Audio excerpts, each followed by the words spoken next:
All right, welcome to Ableton Live 10. Let's dive in. So, one thing I just want to point out, I'm going to be talking a lot about Ableton Live 10 throughout this entire course. That doesn't necessarily mean that I'm only talking about Live 10. If you're on Live 9 still, that's totally okay.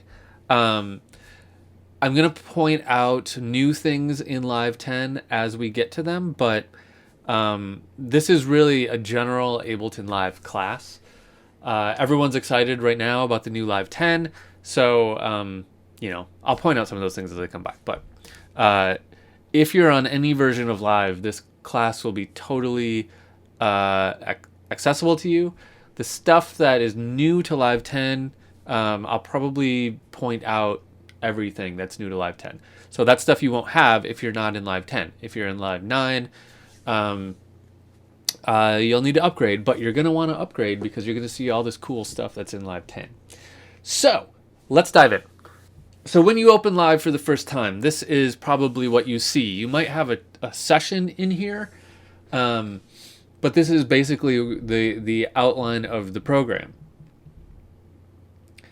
Now, the biggest thing that gets people hung up on Live when they're first getting started, especially if they've worked in another audio program before, is this two views of Live thing. Okay? So think about it like this. Live has two different views, and what that means is two different kind of ways you can work with sound. It's kind of like two sides of the same coin, but there are some things that don't change. So when we're looking at the interface of Live, we're really looking at a whole bunch of boxes here. Like here's a big box, here's a little box, here's a big box. I guess I should be saying rectangles. Here's one for all this stuff up at the top. And then there's a bunch of them inside here. So look at this. Take this big box in the middle. That's the one that changes. None of the other boxes change. Okay, we're going to go over each of these boxes as they come up very shortly. But the only stuff that changes is this big middle box. So what we're looking at here is session view. Okay, so the two views are called session view and arrangement view. Session view looks like this, and this can kind of stump people a lot of the time. So we have these boxes here, and if you're used to another audio program, you might think that these look like plugins should go in them. That's what I hear students tell me a lot. That's not true. That is where a clip goes, and a clip is any piece of audio or MIDI. Okay, so let's throw something in there. Let's just find an audio clip really quick, just kind of anything. Cool, here's a little drum loop, and I'll throw it right in there. Okay, so now you see these little squares turn to play buttons, and I can hit play, right? And I can stop it. So what happens here is I can play, let's find another drum beat, put it underneath it. Another drum beat, put it underneath that, and let's do one more just for fun. Sure. Okay, so now you can imagine that we have basically 4 spinning records here.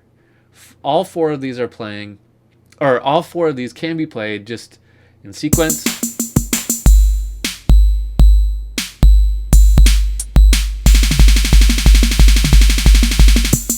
Right? Not particularly brilliant sounding. But I can play them all one by one going down. Now what I could also do is let's take something like this.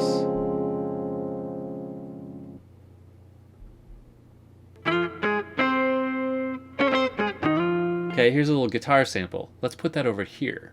Now remember, the rule here is I can play as many of these as I want vertically, one at a time. Only one of these vertically can play at a time. But horizontally, as many as I want can play at a time. I can add a bunch more tracks, and I can play as many as I want horizontally at the same time. And I can zigzag. So let's put 2 samples in here. That's a cool drum beat. So let's put that in our drums track.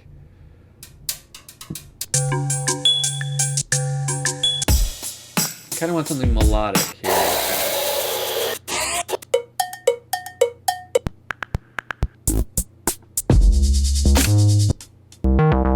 Okay, here's a bass line. Cool. Let's throw that in. Oop, this is a MIDI clip, so I have to throw it on a MIDI track. That's okay. Let's throw that there.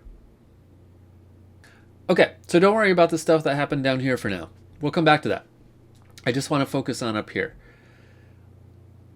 So I can start a drum beat playing. Okay, it's cool. Now let's throw in this guitar. That's pretty fast.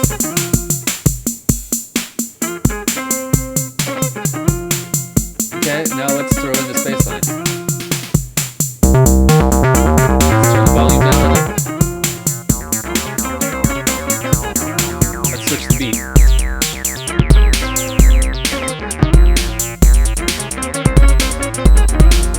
Okay, I'm not so into that bass line. Let's just take that out. Let's take the guitar out and switch the beat. Let's go to this one. There we go. Go back here. Right? So basically we have all these clips in different spots, and we can choose what we want to start at every different whenever we feel like launching them. That's the benefit of Session View. Now the other secret sauce here is that all the clips are quantized to launch at the same time. What that means is they're going to launch on every downbeat.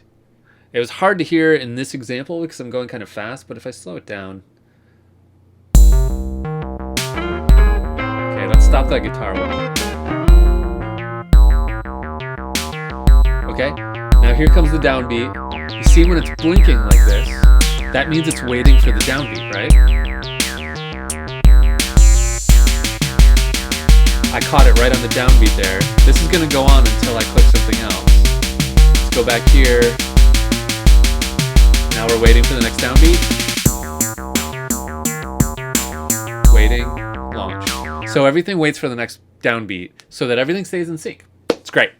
So that's why we love this for performing, but also for producing. So that is the very basics of Session View. Now let's look at Arrangement View. Now this whole box here, remember, is going to change. Okay, so, but not anything on the perimeter out here. So to get to Arrangement View, I'm going to hit Tab. Okay, now I'm in Arrangement View. Cool, right? So here's the thing. All my content is gone, right? But it's not necessarily. If I hit play, we're still going to hear the Session View. If I click this little button up here, then I'm going to tell it I only want to hear the Arrangement View. That button can be kind of complicated, so we're going to come back to that in just a minute. But I can throw new content in here, and it looks a little bit different. All the samples I'm using here, by the way, are just built-in live clips, so you should have access to all of these. Let's throw, there we go.